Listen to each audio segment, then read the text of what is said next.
RCC काम बिलकुलही खराब आहे. आतलं सगळं स्टील दिसतंय, स्लॅब गळतोय.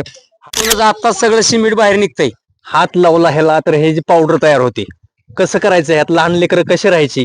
तुमची माझी जी लेकरं आहेत यामध्ये कशी राहायची? ह्याच्यावरती आपण कॉलम हे तर जमिनीत गाडलं पाहिजे सुरक्षेसाठी. उद्या एक बाहेर एकात पोताडे घाल कुठं काय कर काय बी भरून सगळं हे केलंय.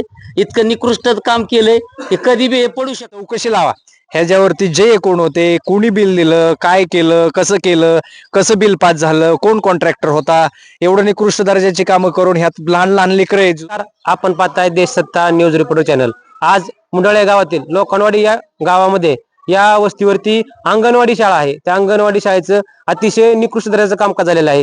गेले कित्येक वर्ष झालं या अंगणवाडीचं कामकाज असंच पडून आहे या ठिकाणी आणि कोणतेही काम या ठिकाणी पूर्वपातळीवर नाहीये. आणि जे काम झालंय ते अतिशय खराब पद्धतीत झालेलं आहे. ते कशा प्रकारे झाले, ग्रामस्थांची काय मागणी आणि काय अडचणी आपण त्यांच्याकडून माहिती जाणून घेणार आहोत. नमस्कार, काय सांगाल तुम्ही आणि काय अडचणी तुमच्या आणि कशा प्रकारे ही कामकाज झाले? मौजे मोडाळे अंतर्गत लोखंडवाडी म्हणून गाव आहे. त्या गावामध्ये हे एकात्मिक बाल विकास योजनेचं काम आहे. ह्याचा जर पाठीमागचा इतिहास पाहिला तर वास्तविक पाहता 22-23चं काम आहे. हे 2022 किंवा 2023ला त्याची ग्रामपंचायतीकडे मंजुरी आहे. तर ते निकृष्ट दर्जाचं अत्यंत कोणी ग्रामपंचायत ठेकेदार कोणतरी आहे त्यामध्ये दाखवते. जर आपण खोल गेलं तर काम इतकं निकृष्ट दर्जाचं झालेलं आहे की त्याला पाणी मारलेलं नाही. सीसी काम बिलकुलही खराब आहे. आतलं सगळं स्टील दिसतंय, स्लॅब गळतोय. तर मला सांगा, हे लहान मुलांचं ही आहे. हा रॅम्प बघा, कशी मुलं चढतील इतक्या उंचावरून. जर एखादं पोरगं पडलं, काय झालं, आणि सगळं काम निकृष्ट दर्जाचं आहे. आम्ही वारंवार तक्रारी ग्रामपंचायतीकडे केल्या, अजून पंचायत समितीत तक्रारी केल्या. तर ते आताचे सरपंच सांगते 4 लाख टाकले, 2 लाख टाकलेत. हे बरोबर नाही. ही शाळा लहान मुलांना, इथं शेजारी खड्डा आहे, ह्या खड्ड्यामध्ये पावसाळ्याचे दिवस आहेत, इथं पाणी साठतंय. या इथं पाणी साठतंय. ह्यात पाणी जर साठलं तर ही अंगणवाडीचे लहान मुलं आहेत. हे जर असं इकडे गेलं, घसरलं, काय झालं तर याला जबाबदार कोण? याला ग्रामपंचायत किंवा कोण जबाबदार राहणार आहे? हे सगळं निकृष्ट दर्जाचं. ह्याला बिल झालं कसं काय? ह्या पेमेंट ह्याला कोण अधिकारी होते? ह्याने एवढं निकृष्ट दर्जाचं काम होताना ह्याचं बिल पेमेंट झालं कसं काय? असे अनेकही प्रश्न आहेत. तर हे सगळं निकृष्ट दर्जाचं काम आहे. हे तातडीने ही इमारत तिला दुरुस्ती करण्यासाठी आता ग्रामपंचायत सरपंचाकडे पुरावा केला तर सरपंच सांगतात 4 लाख टाकलेत आम्ही. 4 लाख टाकून काय करता? ही सगळं जर इमारत ही जर असं निकृष्ट दर्जाचं काम झालेलं आहे, सगळं स्टील दिसतंय, ही पावडर निघती सगळी, हे सगळं अजिबात सगळं चुकीचं काम आहे. आणि ह्याला 4 लाख टाकून काय उपयोग आहे?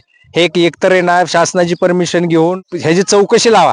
ह्याच्यावरती जे कोण होते, कोणी बिल दिलं, काय केलं, कसं बिल पास झालं, कोण कॉन्ट्रॅक्टर होता, एवढं निकृष्ट दर्जाची कामं करून ह्यात लहान लहान लेकरं आहेत. माझी 2-3 वर्षाची अंगणवाडीत जाणारी, उद्या काय झाला, भूकंप आहे, वेगवेगळे आपत्ती येत आहेत, म्हणजे ऊन आहे, पाऊस आहे, वारा आहे प्रचंड, हे काय झालं तरी खाली आता सुद्धा स्लॅब जर बघितला ना तर स्लॅब बदा एक छोटा पाऊस झाला, स्लॅबवर पाणी साठलं तर गळतंय ती.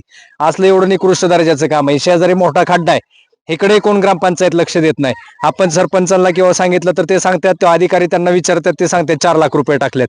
कोण काय केलं त्याची रितसर चौकशी होऊन ह्या कामाची योग्य व्यवस्थित चांगल्या क्वालिटीचं काम आम्हाला नवीन शाळा द्या.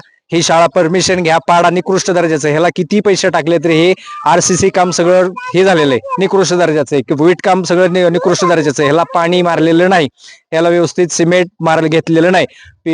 43 ग्रेड सिमेंट वापरलेले, लोकल कंपन्यांचं सिमेंट आहे. कसं काय झालंय ह्याची चौकशी होणं गरजेचं आहे.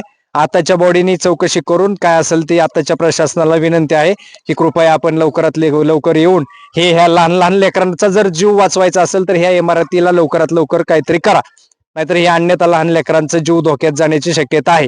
इथं शेजारी असणारा खड्डा आहे, ह्यामध्ये पावसाळ्याचे दिवस आहेत. हा खड्डा किती फूट आहे? ह्यामध्ये पावसाळ्याचे दिवस आहेत, पाणी साठल किंवा नाही साठलं पाणी तरी वरून खेळता खेळता पोरगं एखादं पडलं, मोठाली दगडी त्यामध्ये, तर ह्याची जबाबदारी आमच्या शाळेच्या वतीने, ग्रामस्थांच्या वतीने. आमच्या जिल्हा परिषद प्राथमिक शाळेला टॉयलेट नाहीये, संडास बाथरूम नाही. ही मुलं मुली इकडे टेकडावरती जातात, म्हणजे या टेकडीवरती टॉयलेटला पाण्याची सोय नाहीये. सीसीटीव्ही कॅमेरा आम्ही ग्रामपंचायतच्या मदतीने मागतोय, तर ते सरपंच सांगतात हो देतो करतो. ह्या गोष्टी असं आहे, तर जरा थोडंसं शासनाने आमच्याकडे लक्ष द्यावं आणि आमच्या वाडी वस्तीवरती हे जे जीवघेणे इमारत आहे किंवा जीवघेणे खड्डा आहे, आमची मुलं आम्हाला सुरक्षित पाहिजेत, एवढंच आमचं म्हणणं आहे. बाकी काय नाही, आम्हाला त्याच्याशी घेणं देणं नाही. कोणी काय केलं काय आमच्याशी घेणं देणं नाही. आमची मुलं आम्हाला सुरक्षित पाहिजेत, एवढं आमचा ग्रामस्थांच्या वतीने मागणं आहे. रॅम्प जी बनवलाय ना हे सर्व चुकीचं आहे. लहान लहान मुलं आता रॅम्प वरनं वर जाऊ शकतात का? आणि हे कॉलम जे आहेत कुठल्या गुन्ह्या वळंब्यात नाहीत. चुकीचं निकृष्ट पद्धतीचं काम केलेलं आहे. त्याच्यातूनच आता सगळं सिमेंट बाहेर निघतंय. एक बाहेर एकात पोताडे घाल, कुठं काय कर, काय बी भरून सगळं हे केलंय. इतकं निकृष्ट काम केलंय, हे कधी बी हे पडू शकतं. छोटा पाऊस आला तरी पाणी बदबद आतमध्ये गळतंय. हे असं निकृष्ट दर्जाचं काम झालेलं आहे. हे पहा, हात लावला ह्याला तर हे जी पावडर तयार होते, कसं करायचं, ह्यात लहान लेकरं कशी राहायची, तुमची माझी जी लेकरं आहेत ह्यामध्ये कशी राहायची, हे सगळं निकृष्ट दर्जाचं काम आहे. हे सगळं असं काम आहे. हे असं कुठं काम असतंय का? असं झालेलं आहे का? हे सगळं हे पहा, सगळं काम हे असं निकृष्ट दर्जाचं झालेलं आहे. ही सगळी पावडर आहे, हे सगळं असं असं होतंय. गोष्ट इमारत म्हणलं की ही फुटिंग जर हे ज्याच्यावरती इमारत उभी आहे ते फुटिंग वरती, ह्याच्यावरती आपण कॉलम हे तर जमिनीत गाडलं पाहिजे सुरक्षेसाठी. उद्या वारं येईल, प्रचंड काय भूकंपाचा धक्का आहे, काय करणार आहे? हे फुटिंग सुद्धा गाडलेलं नाहीये. हे सगळं निकृष्ट दर्जाचं काम झालेलं आहे. हे सगळं निकृष्ट दर्जाचं काम झालेलं आहे सगळं. ह्याला पाणी मारलेलं नाही. ह्याला झालं कोण होते जे किंवा काय होतं ह्याची सखोल चौकशी होणं गरजेचं आहे. आज शासनाचा पैसा आहे, ह्यात लहान लहान लेकरं, उद्याची पिढी शिकणार आहे. उद्याची पिढी ह्यातून काय घेणार आहे? ह्याची रीतसर चौकशी होऊन हे काम त्वरित थांबवून नवीन आमच्या शाळेला आमच्या लोखंडवाडीला नवीन इमारत द्यावी आणि चांगल्या क्वालिटीचं काम व्हावं, एवढी आमची ग्रामस्थांची मागणी.